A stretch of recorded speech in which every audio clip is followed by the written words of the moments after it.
Matthew chapter 8, verses 28 to 34, the demon-possessed men of the Gergesenes. Number 1139, to be demon-possessed, is our featured Greek word, and we're going through the pronouns. There are a few other pronouns outside of just the personal pronoun, which we have been studying in the last few sections. So we'll add a few new ones. Now, it says, Ke elthonti avto isto peron istin horon ton Gergesenon. And in his coming, him, avto, referring to Jesus, of course, and to the other side of the place of the Gergesenes. The other side would probably be towards Jordan on the other side of the Lake of Galilee. And it says, Epinti son avto theo demonizomeni, and there encountered to him, Jesus, two demon-possessed. Now, Luke and Mark have a little bit different. Mark 5, 1 to 18, and Luke 8, 26 to 39. Neither were eyewitnesses. They received the information from somebody else, or God inspired them in a way that would be miraculous that we're not told. But they have it one man, and he had been bound in chains, not two men, as it has here. He was crying out and cutting himself, and his name was Legion, he tells them. And so this is a little bit different than, and also he was naked. And also this is a little bit different than these men right here. It says, and they encountered two demon-possessed. Now, demon-possessed, it's interesting. Here's a chart I put together for the four words that are tied to it. And we have demonizome, to be demon-possessed, number 1139, which we're studying here, appears 13 times in the New Testament only. And daimonion, or demon as I call it, number 1140, is a neuter noun. And then demoniodes is an adjective, demoniacal, in number 1141. And then there's daimon, and I've made that daimon instead of demon, so you know that there's a difference between these two. It's a masculine noun, and it's number 1142. Now, you'll say, well, what is the difference? Why didn't you use demon? Some people think I should have used demon for this 1142. Well, I wanted to show that there is a differentiation in the Greek, in the words, quite a bit, because one's masculine and the other is a neuter noun. So I gave them each a different spelling in the English. I looked in the dictionary, and there's just tons of information on these words, columns and columns, and I'm not that interested or inspired to study it in depth that much. But basically for us, it's a demon, somebody that is possessed. And so we're studying only the one word. We'll go into these other words in other sections. And now Luke and Mark have them in the Gadarenes, which is sort of very close to the Gergesenes. And it says there were ekton minimion exerhomeni. They were coming forth from out of the sepulchres. So they were basically in a cemetery. Now, demon-possessed people appear at other places in the Bible. One's brought from Syria to be healed by Jesus. We had that in Matthew 4, verse 24. And then at Peter's mother-in-law, when she was healed, then they brought the demon-possessed, and that's Matthew 8, 16 and Mark 1:32.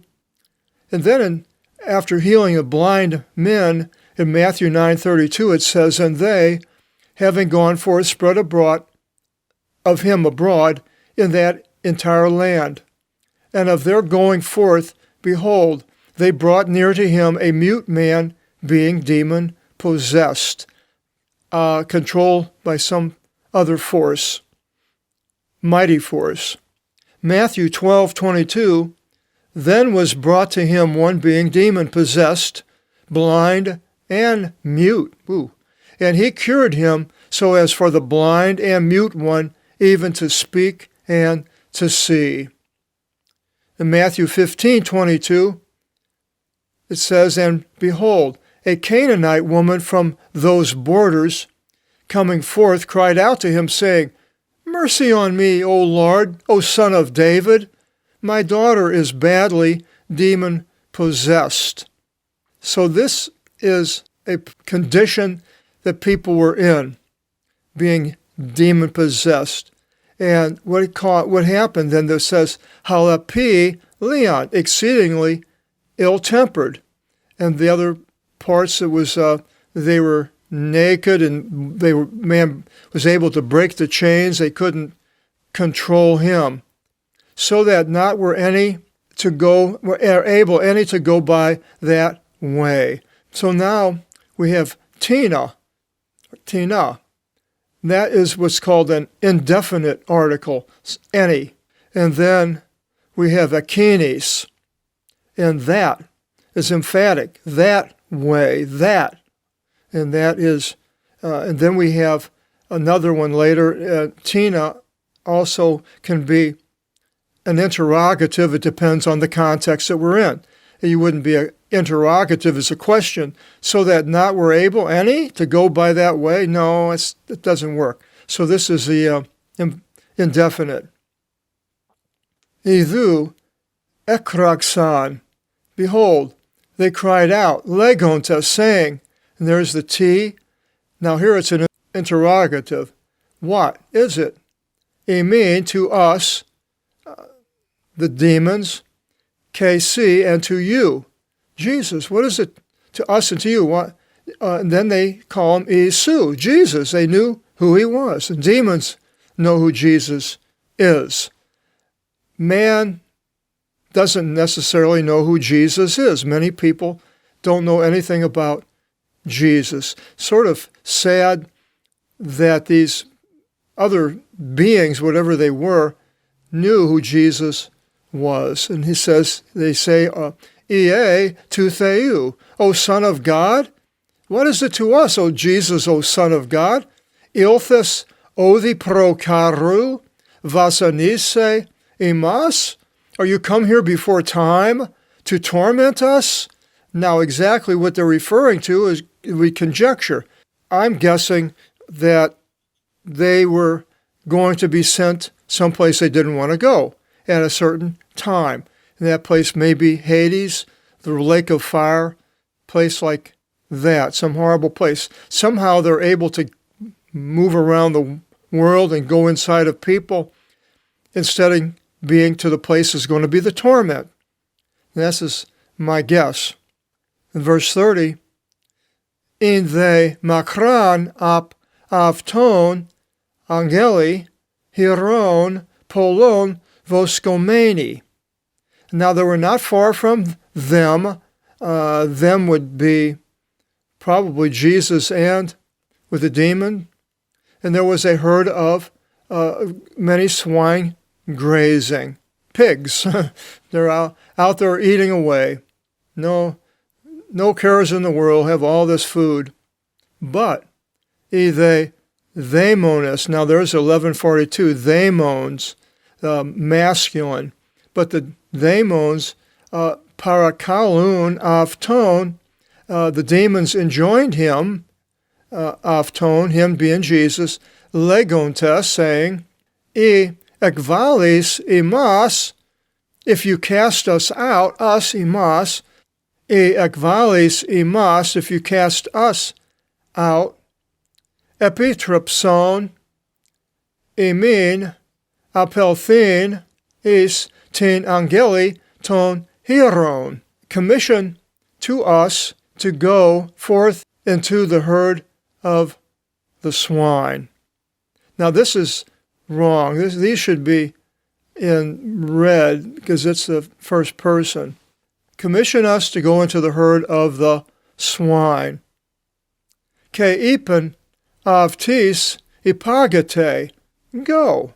Now they moans, it mentions in Revelation 16:14, it says, For they are spirits of daimons, doing signs which go forth unto the entire inhabitable world, to gather them together for the battle of the great day of God Almighty. So these are some evil people. In Revelation 18:2, it says, and he cried out in strength of voice, saying, is fallen, Babylon the Great, and has become home of daimons, and a prison of every unclean spirit, and a prison of every unclean and detested bird. So these daimons are around and causing havoc in so many people. We're all probably attacked by them in one way or another. Now, so they want him to cast themselves into the swine. Ke ipen aftis, and he said to them, Ipagate, go.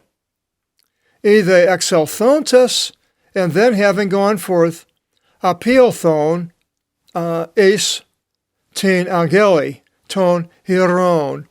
And having gone forth, they departed into the herd of the swine. Ke idhu, and behold, orni se pasa e ageli ton hieron kata tu krimnu istin thalason.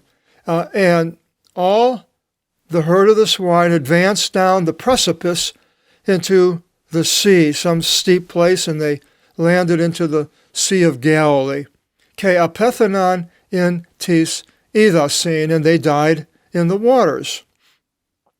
Ide voscontes ephigon fled, and the ones grazing fled, the herdsmen of these pigs. Now I could see that these herdsmen were sitting there maybe on a higher spot, because it says a precipice, and they're watching, and then Jesus and some gets out, and the other people, and goes through this sepulcher, goes through this cemetery, where they know there's this crazy men that can cause a lot of harm. And they're probably laughing and so, oh, this is going to be interesting to watch and see how these guys get torn apart. But instead of being torn apart, of course, the demons are sent into the swine. And so these men watching this, all of a sudden, it's like, whoa.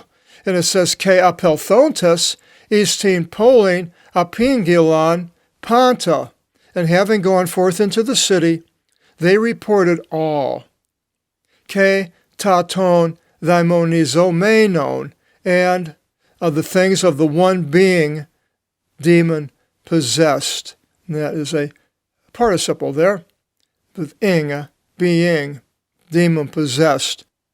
And so it says, and ke idhu pasa e polis exelthon is sinantisin to isu. And behold, all the city came forth to meet with Jesus. They wanted to see what's going on, what happened, how much damage there was, and what kind of power this man had. And it says, Ke idhon tesavton, and seeing him, that would be Jesus, parakalasan opos metavi apo ton orion afton. They enjoined him, pleaded with him. Parakalason is a word that the Greeks use a lot if you go to Greece. Enjoining him, please, sort of, how he should cross over from their borders, go back to Israel. Go back and don't cause us any more problems than what we have just seen. The next section in the next chapter, Jesus heals the paralytic.